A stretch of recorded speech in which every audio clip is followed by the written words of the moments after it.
বন্ধুরা, welcome to my channel হাসিসা শিক্ষার আলো। আমার চ্যানেলে সবাইকে স্বাগত। আজকে আমি তোমাদের ক্লাস 9-এ যে সিলেবাসগুলি দিয়েছিলাম পরপর লেখাচ্ছি। দেখো, আজকে হবে চিঠি, 3 মার্কের প্রশ্ন।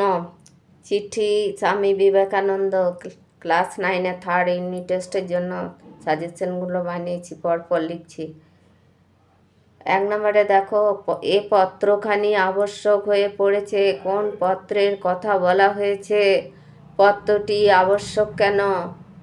উদ্ধৃতাংশটি, অ্যান্সার দেখো, উদ্ধৃতাংশটি মিস নোবেলকে উদ্দেশ্য করে লেখা স্বামী বিবেকানন্দের পত্রের কথা বলা হয়েছে। দ্বিতীয় স্টেজ দেখো, মিস নোবেল ভারতবর্ষে এসে কাজ করবে শুনে স্বামী বিবেকানন্দ তাকে এই দেশের বর্তমান পরিস্থিতি সম্বন্ধে অবগত করতে চেয়েছেন। এই দেশে কাজ করার ক্ষেত্রে কি কি প্রতিকূল পরিস্থিতি রয়েছে সেইগুলি জানাতে চেয়েছেন। আবার শত বিঘ্ন সত্ত্বেও এদেশের কাজ করার সম্ভাবনাগুলি সম্পর্কে জানিয়ে মিস নোবেলকে স্বামীজি স্বাগতও জানাতে চেয়েছেন। তাই তাকে পত্রটি লেখা আবশ্যক হয়ে পড়ে। 2 নম্বরে প্রশ্ন দেখো, তুমি ঠিক সেই রূপ নারী যাকে আজ প্রয়োজন। কার উদ্দেশ্যে করে উক্তি? অ্যান্সার দেখো, স্বামীজি মিস নোবেলের যে সকল বৈশিষ্ট্যগুলির জন্য তাকে উপযুক্ত মনে করেছেন সেইগুলি হলো, তিনি ছিলেন প্রকৃত শিক্ষিত এবং যে কোনো কাজে তাঁর ঐকান্তিকতা ছিল, তাঁর মন ছিল পবিত্র ও তিনি পবিত্র ও ভালোবাসাপূর্ণ, কিন্তু মানসিক দৃঢ়তাও ছিল যথেষ্ট।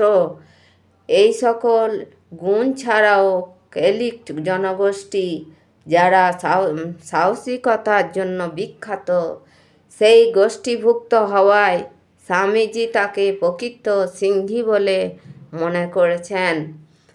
দ্বিতীয় স্টেজ দেখো, দেশাচারের ঘোর বন্ধনে প্রাণহীন স্পন্দনহীন নারী সমাজ কার্যত হয়ে দাঁড়িয়েছিল যেন কতগুলি সন্তান উৎপাদনের যন্ত্র। অথচ একমাত্র নারী জাতির উন্নতি হলে তবেই তাদের সন্তান সন্ততির দ্বারা দেশের মুখ উজ্জ্বল হবে। বিদ্যা, জ্ঞান, শক্তি, ভক্তি দেশে জেগে উঠবে।